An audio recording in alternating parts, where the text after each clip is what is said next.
शाबास शाबास केला. काय शाबास. वाट लावतोय तो सगळी, कोणाला नडतोय? बापूराव जामखंडेंना कोणीतरी कौशिकी त्याला फोन करा, थांबवाय सगळं, नाहीतर चॅनल मध्ये तोडफोड होईल. तोडफोड तर आता सुरू झाली. ए तुला काय म्हणायचंय?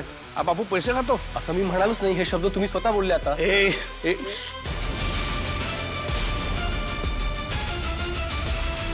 मी आहे ना इकडं गप.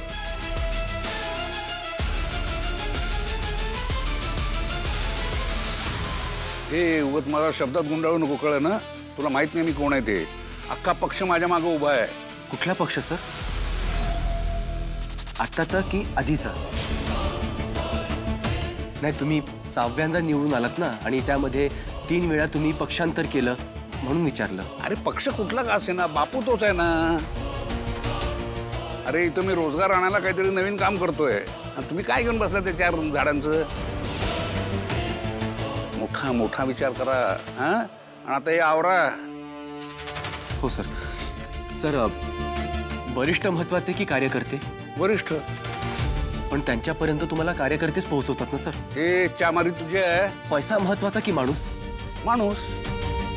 देश महत्वाचा की पक्ष? देश.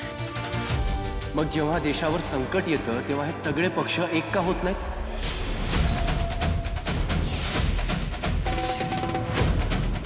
अरे बाबा, ते एक असो नाही तर आणखीन कोणी असो, मदत करतो ना आम्ही.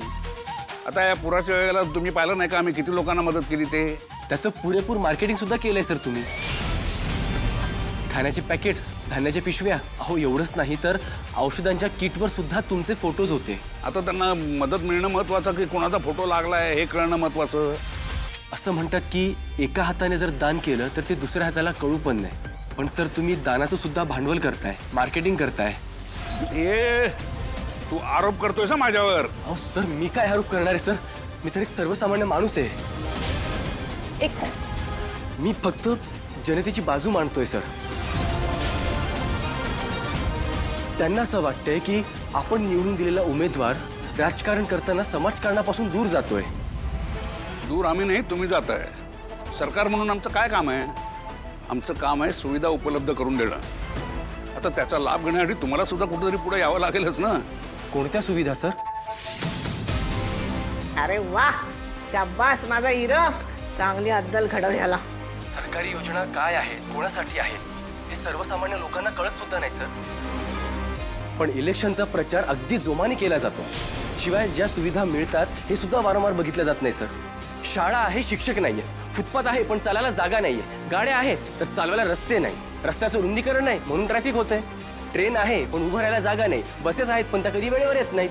पूल कोसळत आहेत, बेकायदेशीर होर्डिंग्स कोसळत आहेत. जिकडे तिकडे चेंगरा चेंगरी चालली आहे, अपघात चालले आहेत. जिकडे तिकडे असं नुसतं मृत्यूच्या बातम्या येत आहेत. मग मला सांगा, परिस्थिती सुधारतीये की अजून बिघडतीये? साहेब, तुम्हाला वाटतंय ना, त्यापेक्षा जनता खूप हुशार आहे. त्यांना सगळं कळतं. पण पाणी मुरतंय हे माहिती असून सुद्धा ना ते गप्प आहेत. म्हणून तुमच्यासारख्या राजकारण्याचं ना फावतंय. अरे मग कशाला मुरतं त्या पाणी? कशाला करता डोळे झाक? म्हणजे उद्या काही कमी जास्त झालं की त्याचं खापर बापूवर मारायला मोकळे. अरे संविधान आहे ना, बाबासाहेबांनी अधिकार दिलेत ना तुम्हाला मतदानाचे. मत द्या ना मत. अरे जो पक्ष तुम्हाला चांगला वाटतोय त्याला निवडून आणा. मग आम्हाला कशाला दिली सत्ता? सत्ता? तुम्ही ज्याला सत्ता म्हणताय ना ती खरं तर सेवा आहे. जनसेवक म्हणवता ना स्वतःला. मग जनतेची सेवा करणं हे तुमचं पहिलं कर्तव्य आहे. हो. काही जण सेवा करतात अगदी मनापासून, पण बाकीचे ना स्वप्न विकतात. दर 5 वर्षांनी ते खुर्चीत बसतात. का? तर नवीन गाड्या घेण्यासाठी, मोठे बंगले घेण्यासाठी. दर 5 वर्षानंतर ते सेल्समन म्हणून दारात येतात आणि लोकांना त्यांच्या गरजा विकतात. पण त्याच 5 वर्षात अनेक बापांची मुलं खड्ड्यामुळं आपला जीव गमावतात. आणि तसाच एक बाप अजूनही खड्डे बुजवतोय.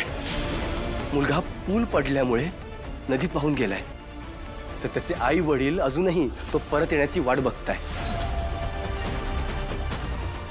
ज्या आईचं लेकरू स्वच्छता नसल्यामुळे आजारपणात दगावलं गेलंय ना, ती आई आजही गली गली जाऊन स्वच्छता करते. का? दुसऱ्या कोणाच्याही लेकरावर अशी वेळ येऊ नये म्हणून. खरं तर ना, या घटना टळू शकतात प्रत्येकाने आपलं कर्तव्य नीट केलं तर, प्रत्येक जण प्रामाणिक राहिला तर, नियत साफ असेल तर, उद्देश ध्येय चांगलं असेल तर. पण नाही ना, आपल्याला पैशांचा हव्यास, जिकडे तिकडे फक्त पैसा हवाय आपल्याला. अरे हो, पैसा पैसा पैसा खाल्ला मी बघ.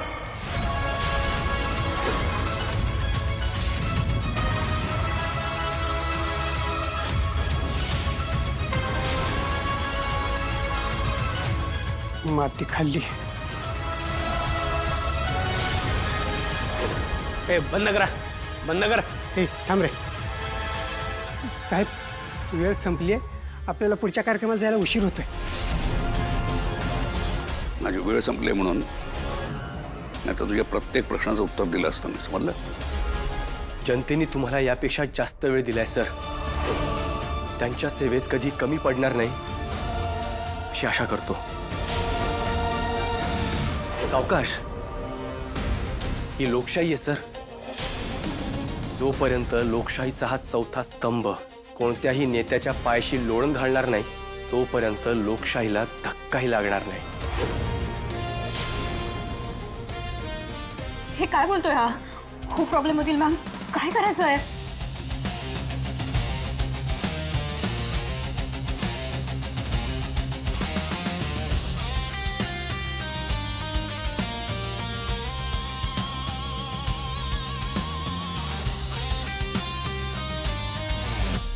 वाट लावली याने, सगळी वाट लावली.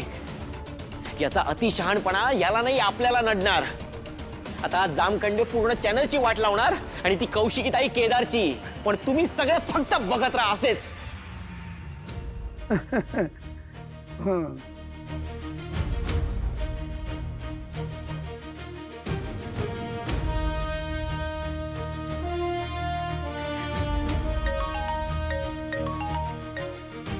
हॅलो केदार, अरे काय केलंयस तू हे? बहुतेक मी जे केलंय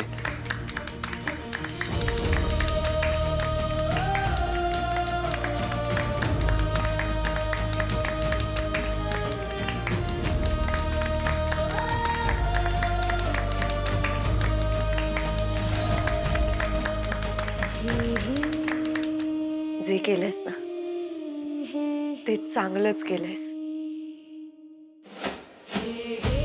I am so proud of you.